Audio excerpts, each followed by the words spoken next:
ababaka ba parliament abava mu bitundu eby'ekkalamojja basanyufu n'ekyasaliddwawo pulezidenti ti baminisita abeegabanya Amabatti ag'abantu abawejjera ab'ekkalamojja nti bagasasule nti era bavunaanibwe ne bagamba nti kino kyakuyambako okukendeeza ku vulugu ali mu yafeesi ya Ssaabaminisita naddala akwata ku ngabanya y'ebintu ebigenda mu bitundu eby'ekkalamojja.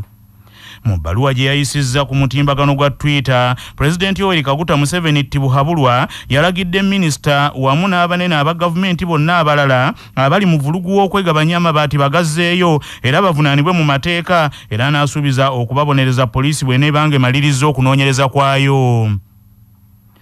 Mwami Yoweri Museveni Tibuhaburwa mu bbaluwa eno yannyonnyodde nti abaatwala Amabatti ne bakola ebyabwe tebaakola bukozi nsobi nti oba okukikola mu butanwa naye bano babbi bennyini abawedde emirimu abaakola ebyambi ono oba obusa byakola ewaabwe. Ababaka ba parliament okuva ekkalamojja basanyukidde nnyo ekyasaliddwawo pulezidenti era bamusabye akituukirize nga bye yawandiisa abiteeka mu nkola nga bagamba nti olwo obubbi mu bakungu ba gavumenti lwe bujja okukendeera kubanga bulijjo ennungu enkaliriza ekisa tewona. Omubaka omukyala akiikirira NAPAC mu Parliament Faith Nakuti asabye Pulezidenti Yoweri Museveni aleme kukoma ku kufulumya biwandiiko naye asse mu nkola ebyo by'aba asuubizza mu biwandiiko. We are happy with the President's reaction because he spells out clearly the punishment that should be given to each of the categories of the people who received the aid. So I think he has provided leadership on how this case should be handled and we are happy with it. Ate omubaka wa Parliament akiikirira Muloto Francis Lolika Adome agamba nti ebintu bingi ebizze biweerezebwa mu bitundu byabwe kyokka nga bibulankanyizibwa banene mu gavumenti ya Uganda era kino ekikoleddwa kibazizzaamuko ku maanyi. No, I think it was a positive response. Of course, you know, this program was intended to address an issue that would concurrently address the issue of insecurity in Karamoja. So the president taking that position to, of course, bring the ones who have diverted this on record is something that is very important that we see as an achievement on our side, because this sends a signal to the rest. Because this is not only one thing that had happened. This is something that we need to avoid, you know, from the start, because there's so many programs that have always been created for the region, but have been diverted in several occasions. So I'm happy that the president this time took a stand and made a directive that these people should either refund or face the wrath of the law. Yeah, so I think it's a positive response. Ebyo nga bikyali awo kitegerekese nti abamu ku baminisita abalala abeegabanya Amabatti boolekedde okutwalibwa mu kkooti erwanyisa obulabbayina obukenuzi ekkololo essaawa yonna okuva kaakano sabbiiti eno oba olwaleero n'enkya nabo bagattibwe ku minisita Merigolet Kitutu oluvannyuma lwa ssaabawaabi wa gavumenti okumaliriza enteekateeka ez'okubaggulako emisango egyekuusa ku kukozesa obubi yafeesi zaabwe. Abamu ku baminisita abali mu kattuka n'aboolekedde okutwalibwa mu kkooti eno kwe kuli Jacob Oboth, minisita omubeezi avunaanyizibwa ku by'okwerinda, Anyakuni Esther, Minister Agnes Nandutu, Minister Matia Kasaija, Minister Amos Lugolobi, Minister Henry Musasizi n'abalala okuli n'amyuka President Jessica Alupo, Speaker Parliament Anita Amongo, banyini ntebe bazi district abawerako wamu ne bakkaawo, saaka abaka ba Parliament abamugamba nga Agnes Kirabo, omubaka w'abavubuka okuva mu kitundu ekya Buganda. Amyuka omwogezi wa yafeesi ya Ssaabawaabi wa gavumenti ya Irene Nakimbugwe ategeezezza laadiyo Kyabassa enkya ya leero tibatandise okwekenneenya fayiro ezibaweereddwa. Twafunye ku fayiro nga munaana bwe zijja tetumala gazitwalirawo mu kkooti, so kagenda kuzisoma tulaba obujulizi obuliko obumala okupininga omuntu kwekyo kye baba mukyagenze, then tulyoke tuveeyo tubategeeze nti no we bagenda ogenda mu kkooti ku lunaku bwe luti. Omunaana ze mwafunye zaani naani? That information we are not giving out. Oluusi ziba zeetaagamu ne further inquiries, so we are still under perusal. Mu ngeri y'emu wabaddewo katembo olunaku lw'eggulo ku kkomera e Luzira oluvannyuma lwa minisita Dr. Merigolet Kitutu okugaana okulaba baminisita n'abaka ba Parliament abava e Bugisu abaabadde bagenze okumulambulako mu kkomera gy'ali. Ayogerera ekitongole ky'ebyamakomera Frank Bayine Mayanja ategeezezza CBS nti abamu ku babaka ba Parliament abava e Bugisu babadde basabye oluso okuva ewakulira amakomera mu Uganda okugenda e Luzira okukyalira ku Minisita Kitutu, wabula ate ye n'alagira abasirikale b'amakomera nti tebabakkiriza, ye tayagala kulaba muntu yenna. Ate tubaganda ne tubaleka ne batuuka Luzira bagenzeyo nga tumaze obbakiriyaringa naye yagambye tayagala kwogera na muntu. Sinze n'abawadde permission naye manyi babadde nga bataano from Mbale. Details zaabwe sazifunye naye at least information nagifunye ndiyaganye okubaako omugenyi gwayaniriza ne bavaayo. Kigambibwa nti abamu ku babadde bagenze okukyalira ku Minisita Kitutu gyali mu kkomera kwe kuli Minisita Agnes Nandutu, Minisita w'abakadde Gidudu Mafaabi n'abalala. Wabula laadiyo Kyabasa bwetuukiridde Minisita Gidudu Mafaabi agambye nti naye ebyokugenda Oluzira olunaku lw'eggulu abiwulira buwulizi kubanga ye teyabaddewo. Nange mbiwuliranga bw'ombuulira mbadde sibimanyi saabaddeyo ate mbadde sibimanyi bikuliivu. Ebyo nga bikyali awo ye Minisita Kitutu akomezebwawo olwaleero mu kkooti e Kololo okuwulira okusaba kwe okusobola okweyimirirwa okuva e Luzira gye yasindikiddwa sabbiiti ewedde. Abatuuze mu Kagologolo Town Council mu district y'e Bukomansimbi bazuukukidde mu Ntisa nnyini ntebe eyabuziddwawo akawungeezi k'eggulo bw'asangiddwa ng'attiddwa mu bukambwe era nga ali butenga bwe yazaalibwa. Omusasi waffe Mubaraka Sebuufu Junior y'abirina. Ssente battiddwa mu Ntisa ategerekese nga Kibirango sabbiiti ng'asangiddwa nga yakubiddwa ku mutwe n'ayambulwa olwo n'asuulibwa ku ekereziya e Kagologolo. Okusinziira ku Alex Sekigudde, mmeeya wa Kagologolo Town Council, omugenzi nti yasimbye pikipiki ye mu kabuga k'e Kagologolo n'agula ebyokulya asiibulukke, kyokka yabadde tannasiibulukka nti ate ne wabaawo amukubira akasimu. Olwo n'atambula mpola ng'ayogerera ku ssimu, tebazzeemu kumulaba nga pikipiki ye yasigadde awo. Alex Sekigudde atugambye nti essimu ya ssentebe bakira bagikubako ekiro kyonna nga tewali akwata okutuusa essimu eyo lwe yavuddeko, kwe kusalawo ne batandikirawo okusamba ensiko nga gye bukeeredde bagudde ku mulambo. Ekyewuunyisa nti n'ekindaazi kye kye yaguze okusiibulukirako akawungeezi ssaawa emu awo ey'ekawungeezi, kati awo n'ekindaazi wonnyini we tukisanze emmanju wa kereziya mu bimwanyi we baamutugidde. Ekindaazi teyakiridde. Mukama atusaasire busaasizi naye tufiiriddwa nnyo omuntu omuzibu w'okuzzaawo mu kitundu. Ssentebe yattiddwa nti abadde musuubuzi ow'amaanyi mu kibuga ky'e Kagologolo, abadde muwozi wa nsimbi era omulimi omututumufu, nga y'abadde ne ssentebe w'ekyalo Mbale mu Kagologolo Town Council. Ku lwa CBS FM ey'obujjajja n'antasingwa, Mubaraka Sebuufu Junior, ndi Bukomansimbi. Akabenje akalala kagudde wakati mu kibuga Masaka enkya ya leero ng'obudde bukya. Omusasi waffe Tomusange Kayinja kabituwe. Akabenje kano kaguddewo ku ssaawa nga 11:00 ez'enkya ya leero nga bukya. Kimotoka kitreyira oba kiyite lukululana nga kiriko namba z'e Kenya KBD 788 ya n'emabega ZDC 938 ekibadde ekitiisa amatooke nga kijjudde bwe kiremeredde omugoba waakyo ne kiremererwa okusiba okuva ku roundabout y'essomero lya Masaka Secondary School okumpi n'akatale k'e Masaka. Olwo ne kyesolesa wansi we bayita ku siweji ne kikuba transformer y'amasannyalaze ne kyesolesa mu mukutu omuwanvu era omunene nnyo. Mu maaso mu kitwe kya trailer mubaddemu abantu 4, abalala 5 babadde mabega ku matooke, nga bano abamu bagezezaako okugibuukako, abamu ne bakutuka amagulu n'emikono, ng'ate abalala babadde mu maaso ebanyigiddemu era batemyemu bateme, so nga waliwo ne beenyigidde wansi waayo, kyokka abadduukirize nga bayambibwako aba Red Cross ne breakdown basobodde okubajjayo nga balamu, naye ng'okuwona emagombe bakusimbayo kitooke era baddusiddwa mu ddwaliro ekkulu e Masaka. Omu ku basimatuse n'ebisago eby'amaanyi ategeezezza nti wa ggwanga lya Tanzania nga ye Rajabu Juma, kyokka ng'abeera mu Mombasa nga n'omukyala afudde atannategerekeka mannya ge, kigambibwa nti naye mu Tanzania. Abannakenya badde etisa amatooke ewanuse waggulu n'eremererwa okusiba nekkirira wansi nekuba transformer, mubaddemu abantu 4 mu mutwe then n'abantu abalala 5 emabega ku kitanda. Omuduumizi wa poliisi e Masaka Mugarura Hussein ategeeza CBS nti ekivuddeko akabenje kano lukululana egaanye okusiba. Twafunye essimu nga poliisi nga DPC nafunye essimu ssaawa nga 11 n'eddakiika nga 4 abantu ababulijjo nga bankubidde essimu nti waliwo emmotoka y'amatooke yabadde egudde eno wansi nga ku Masaka SS era twagenza otuukawo nga trailer ng'etisse matooke naye nga yeebinudde era twakoze ekisoboka n'abantu ba bulijjo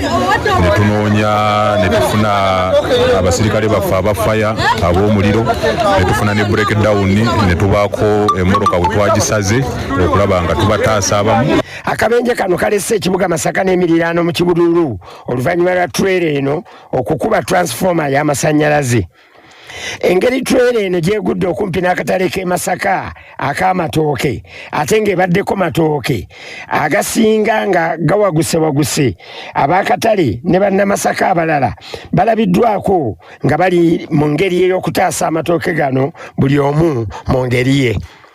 Tomusange Kayinja ku lwa CBS Masaka City. Manya obuvuna obuddo obw'eddembe lyo tonyigirizibwa ddembe lyo ery'obwebange. Ddembe lyo akutusibako Nana Herbal Mouthwash okukuuma akamwa ko nga kayonjo. Senyesa Nana Herbal Mouthwash ozize amannyo okulwala okunyinyeera n'okuvaamu olusaayi. Nana tumukomezaawo mu ccupa empya enyigiddwamu ekigambo Nana wansi ne mu mbiriizi. Kakasa nti oyo alambiddwa bw'atyo gwe bakuguza asangibwa mu famasi ne supamaketi zonna. Yawandiisibwa National Drug Authority nga bali wamu ne Nana Herbal Gentle Wash akusinza okufuna infections okukuuma ng'oli muyonjo. Amwetaaze musange mu supermarkets, pharmacies ne cosmetic shops zonna. Yakakasibwa ekitongole ekivunaanyizibwa ku mutindo gw'eddagala mu ggwanga. Pulezidenti talina buyinza bwonna kugoba sipiika wa paalamenti ne bw'aba alina omusango gw'azzizza nga munnamateeka Judy Mbabaali bw'annyonnyola. President wa Uganda talina buyinza kugoba sipiika oba deputy we. Kino kiva mu constitution yaffe eya Uganda eyateekawo enkola gye bayita doctrine of separation of powers. Nti essiga effuzi n'essiga erikola amateeka ye paalamenti n'essiga eriddamuzi birina kubeera nga buli kimu kyetengeredde biri independent. N'olwekyo singa pulezidenti agoba sipiika alina obuyinza obugoba sipiika olwo kiba kitegeeza nti paalamenti eyeetengeredde pulezidenti aba asobola okugiyingirira. Engeri yokka sipiika wa paalamenti oba deputy we yayinza okugobwamu ye paalamenti yennyini bamemba ba paalamenti okuyisa ekiteeso ekimugoba ng'ekiteeso ekyo kiwagiddwa ababaka 2 ku 3 kye bayita 2/3 bamemba ba paalamenti nga bakitaddeko omukono awo sipiika wasobola okugobwa. Ng'ebula ssaawa busaawa okutuuka ku mazaalibwa ga Ssaabasajja Kabaka empologoma ya Buganda Sseggwanga Kimera Frederick Ronald Muwenda Mutebyo II abasawo mu Uganda basabiddwa babeere basaale mu kulwanyisa mukenenya nga bayita mu kubangula abantu engeri y'okwetangiramu obulwadde buno abamulina okumira eddagala n'okwenyigira mu nteekateeka ez'emisinde egy'amazaalibwa ga Kabaka eginaabaawo ku Sande. Minisita w'abavubuka ebyemizannyo n'okwewummuza mu Bwakabaka bwa Buganda Oweekitiibwa Henry Moses Ssekabembe Kiberu asabye abasawo okwetooloola Uganda bagende mu bifo ewatundibwa emijoozi nabo bagigule beetabe mu misinde wakati mu kulwanyisa mukenenya.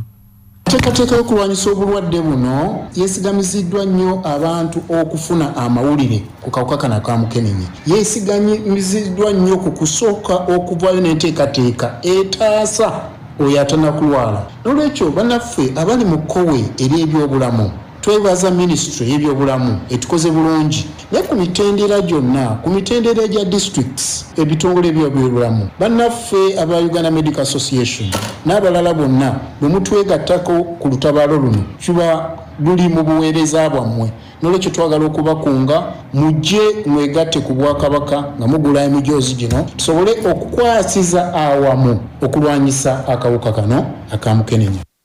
Omwami wa Ssaabasajja Kabaka ow'essaza Buluuli Kimbugwe Gerard Kyanjo agambye nti enteekateeka y'emisinde mu ssaza Buluuli bagikwasizza maanyi era asabye abantu bagende mu bifo ewatundibwa emijoozi mu Nakasongola wamu n'ebitundu ebirala okugigula mu bungi ng'emisinde bagenda kugisimbula ku mbuga enkulu ey'essaza Buluuli e Nakasongola.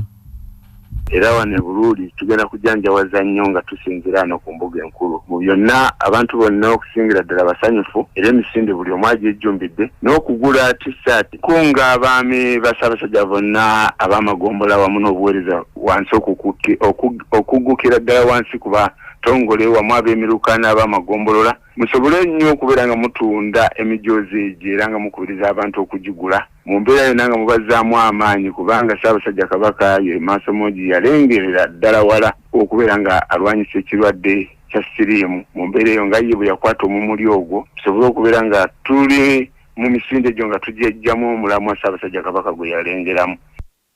Omumyuka w'okubiri owa Katikkiro wa Buganda era nga ye muwanika w'Obwakabaka buno ow'ekitiibwa Robert Wagwansibirwa akyomedde abantu abakyagaanya okwegatta ku bibiina by'obwegassi n'okwetabanga mu myoleso egya CBS Peosa Nsindikanjake ate bwe bavaawo nga bakaaba obwavu nti bubasuza bakukunadde nga lumonde mu kikata. Owekitiibwa Robert Wagwansibirwa bwe yabadde ng'aggalawo omwoleso ogwa CBS Peosa Nsindikanjake ogumaze sabbiiti ennamba nga gubumbujjira mu lubiri emmengo yagambye nti okusinziira ku kyeyalabyeko ng'alambula omwoleso guno yakikakasizza nti singa bannayuganda bonna bajjumbira emyoleso ng'ogwa CBS Peosa obwavu bwafuukira ddala lufumo mu nsi eno. Buli bwenzijja mwoleso gwa Peosa mbaako kyenjiga omuntu yenna ng'ali mu Buganda mubaka wa Buganda nga tolina gw'obanja oba nga tolina ky'otunda eri obukadde bw'abantu 15 obuli mu Buganda nga Buganda ensimbi zonna obugagga bw'ensi eno ebitundu 780 buli wano olina ekyo ky'otalabanga. Buganda egenda ku ttikko ng'ekuyitako era bw'oba tomanyi ngeri ki gy'osobola kufunamu ky'ogula ky'otunda mu Buganda jangu mu CBS Peosa oyige kubanga ojja kulaba engeri gy'olamu ebintu enjawufu. Katikkiro wa Buganda yawummula ow'ekitiibwa Godfrey Joseph Mulwanya Mulise mwogerere agamba nti abatazze mu mwoleso guno baasubiddwa amagezi ag'ekikugu ku bwereere era nti talina kubuusabuusa abo bonna abagafunyeeko bwe banaageeyambisa obulungi obulamu bwabwe bugenda kukyukira ddala ebintu bibabeerera ettereere nga nnyindo ya nte. Enteekateeka nnungi nnyo kubanga ngisanyukidde nnyo okulaba nti ekintu kino tukikola kumpi buli mwaka ate nga tukikolera wano ewaffe mu lubiri lwaffe kisomesa abantu okusoma okw'engeri eno nno ssebo ng'ogenze kunoonya bunoonya okusasulira entambula n'okusasulira okuyingira n'okusasulira okola ate sente nnyingi kanga ebintu bya kikugu nzizeeyo ate nendeeta ne bazzukulu bange nga njagala balabe tebamanyi nnyo byakuno balabe nti ne kuno nako kuliko ebintu ebirungi Ssaabasajja Kabaka byakolera Obuganda. Omukungu Michael Kawoya Mwebese enkulu wa laadiyo ya Kabaka Kyabasa mujugumiza ggwanga agamba nti omwoleso ogwa CBS Peosa baagutandika nga bateekesa mu nkola ekiragiro kya beene ekyokukyusa n'okutumbula obulamu bw'abannansi anti bulijjo obwavu mpologoma bw'oteerwa nakeekulya. Kutandikira ku mugendo gw'abantu abakkiriza okwegattira mu nkola ya Ssaabasajja Kabaka gyatandikawo eya CBS Peosa tulabye ng'abantu bannansi bangi tebavuddeyo buvi kwefubako wabula batandise okuyiga okweyambisa ebyo ebibeetoolodde ng'otandika ddala ku kasente akatono ng'otandika ku bintu ebibiri mu nnimiro zaabwe nga beeyambisa amagezi ago gennyini ag'abajjajja n'agasayansi ag'omulembe guliko kati era mukama wange ebintu bingi nnyo birabye wine ddagala emmere ey'okulya cakes ng'ebintu byonna biraga nti Katonda yawa Uganda n'okusingira ddala Buganda eby'obugagga ebisobola okujjuna omuntu bw'abanga alagiddwa ekkuba ettuufu bw'abanga ayigiriziddwa. Kayima Gabudyeri Kabonge omwami wa Ssaabasajja Kabaka ow'essaza Mawokota agamba nti abatazze mu mwoleso ogw'omulundi guno tebamanyi kye baafiiriddwa. Yusufu Nsibambi omubaka wa Mawokota South mu ssetteesezo wa Uganda yeebazizza nnyo laadiyo Sseggwanga Kyabasa olw'okutegeka omwoleso oguli ku mutendera gw'ensi yonna ogukoze ekyamaanyi okukyusa mu kutumbula embeera z'Abannayuganda. Mu kusooka Mutaawe Moses Munnamukisa yeewangulidde pikipiki kapyata ey'okubiri kwezi ebbiri ezaateekebwawo mu mwoleso guno era ow'ekitiibwa Robert Wagwansibirwa ye yagimukwasizza. Obulamu bwe bugagga kutuusibwako Amref Health Africa. Dokita Lutu Israeli omusawo omukugu mu by'okujjanjaba kkookolo agamba nti singa eddagala lya kkookolo erimu terikola bulabe obumu ku mulwadde liba terikoze nga bwe kiba kisuubirwa. kiro bulwadde bwe tujjanjabo bwa kookolo si bwa kuzannya si bwa muzannyo bulwadde bwa amaanyi era n'amalagala tulina kukozesa g'amaanyi tebiringa bino kamireko wano katono enkya n'atambulirako butwala obulamu kati mu mbeera ey'amalagala g'amaanyi ate mu bwe tuba tugawa tujjukire nti ne seero zennamu nazo gazitta so mu kutta seero zennamu ezo obutafaali obulamu kye kivaamu kye bayita side effect okusesema okuddukana enviiri okuvaako naye byonna bikomawo treatment bweggwawo ate bw'otofuna side effect tetusanyuka kuba tumanya eddagala terikola bulungi naye bwe tulaba ng'ofunye side effect katusanyuka katugaba eddagala lino likoze nga tujaguza emyaka 68 egy'amazaalibwa ga Ssaabasajja Kabaka yibaddemu obubaka obukulu eri abantu be. Wabaddewo obugulumbo bungi era n'okukozesa eryanyi okusukkiridde.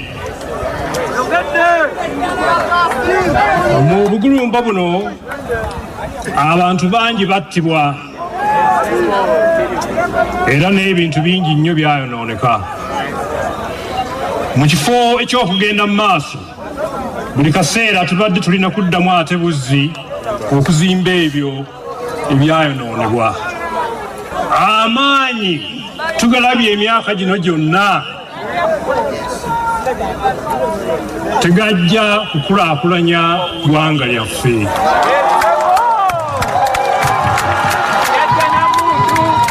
Ekiseera kituuse mu kifo eky'okukozesa eryanyi tukkaanyenga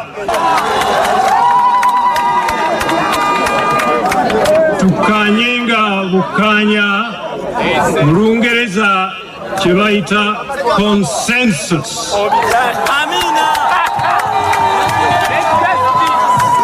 Ebyejjoogo tubireke awo ensi yaffe nesobola okukulaakulana n'okutambula. Empaka z'omupiira eza Stanbic Uganda Cup ziddamu okuzannyibwa olwaleero n'omupiira gumu nga kirabu ya poliisi egenda kuttunka ne Bulu nga guno gwe mupiira ogugenda okuggulawo omutendera gwa quarter finals. Omupiira guno guzannyibwa ku ssaawa 9 ez'olweggulo mu kisaawe kya Kavumba Recreation Grounds. Bulu okutuuka wano yawandulamu kirabu ya Ndu Paraka ku mutendera gwa ttiimu 16 ate poliisi yawandulamu kirabu ya Ndejje University. Bulu nga bannantamegwa b'empaka ezaasembayo bajja mu mupiira guno ng'omutindo gwabwe tegubadde mulungi mu mpaka eza Uganda Premier League era mu mipiira eno egya liigi tebasobodde kuwangulako yadde ogumu. Empaka za Uganda Cup zino za mulundi gwa 49 nga zitegekebwa era omuwanguzi agenda kufuna ensimbi obukadde bwe za Uganda 50 ate ttiimu ezaatuuse ku mutendera guno gwa quarter finals zifuna obukadde 60 buli emu.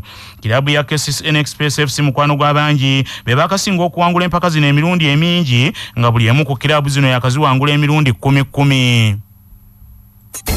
Mu katundu kuno kwe kwaffe n'ennono ezaffe ezawano.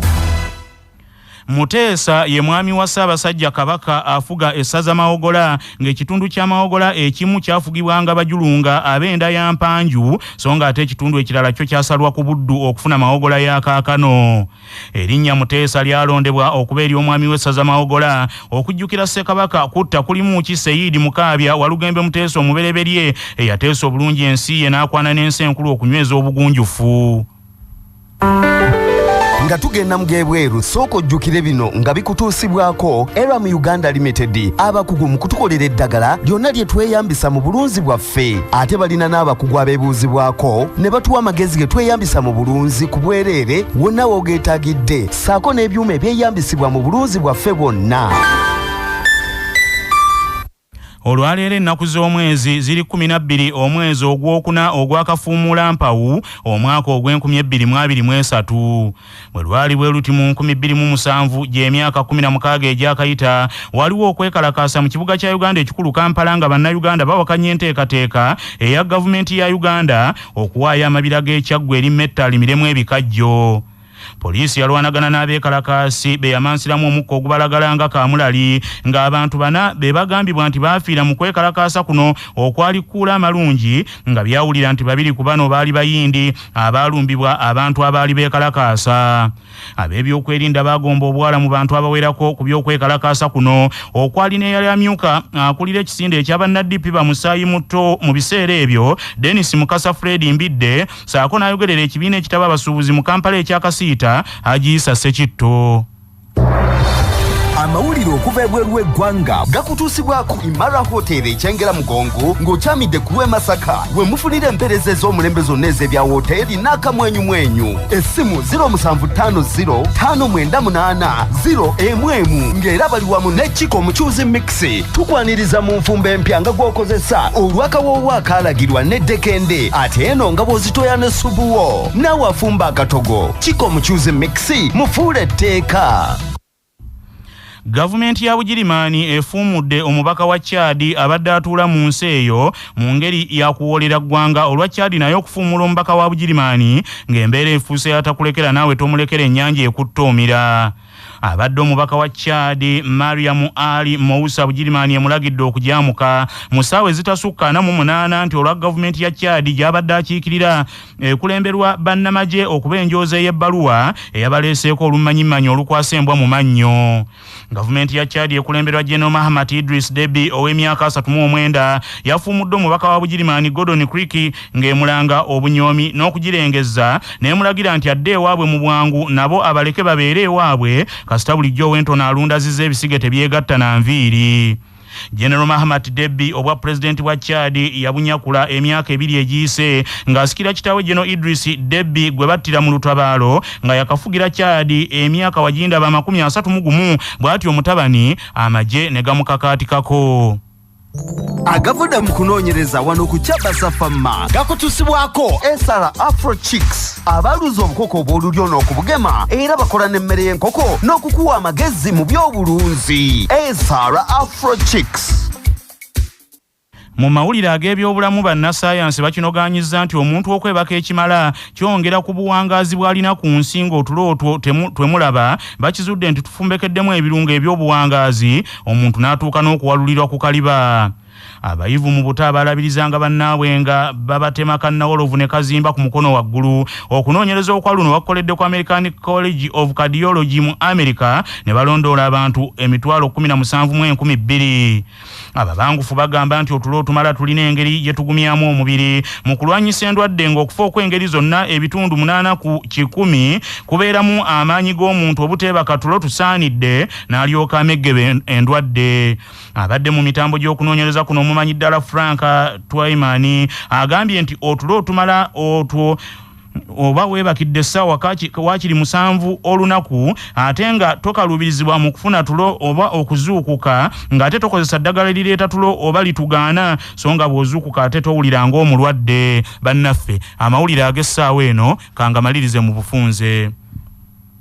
Ababaka ba Parliament abava Kalamojja basanyufu n'ekyasaliddwawo President Yoweri Kaguta Museveni Tibuhabulwa eyawandiise ku kibanja kye ekya Twitter nti baminisita n'abanene abalala mu gavumenti abeegabanya amabaati agaali ag'abantu abawejjere Kalamojja bateekeddwa buteekwa okugasasulanga kye baakola teyali nsobi oba kukikola mu butano bwe babaddala baakikola wabula kyoleka nti babbi bennyini abawedde emirimu era nga balina okusimbibwa mu kkooti babitebye. Ababaka bano bagambye nti President byatadde mu kiwandiiko bireme kukoma mu kiwandiiko afuba okulaba nga abiteeka mu nkola. Abatuuze mu Kagologolo Town Council mu district y'Ebukomansimbi bazuukukidde mu Ntisa nnyini ntebe w'ekyalo eyabuzidwawo akawungezi k'eggulo nga yabadde nnyini ntebe w'ekyalo Mbaale asangiddwa ng'attiddwa mu bukambwe ng'ali Butenga bwe yazaalibwa. Gavumenti ya Bugirimaani efuumudde omubaka wa Chad abadde atula mu nsi eyo nga yeesasuza olwa Chad naye okufuumula omubaka wa Bugirimaani abadde atula ewaayo nga Bugirimaani kyeyakoze kino omubaka wa Chad emuwadde essaawa 48 nga ensi yagyamuse ng'egamba nti ab'e Chad babaleeseeko olumanyimanyi olukwasa embwa mu mannyo. Bannaffe amawulire ag'essaawa eno bwe gatyo bwe gagenze tova ku laadiyo ey'obujjajja.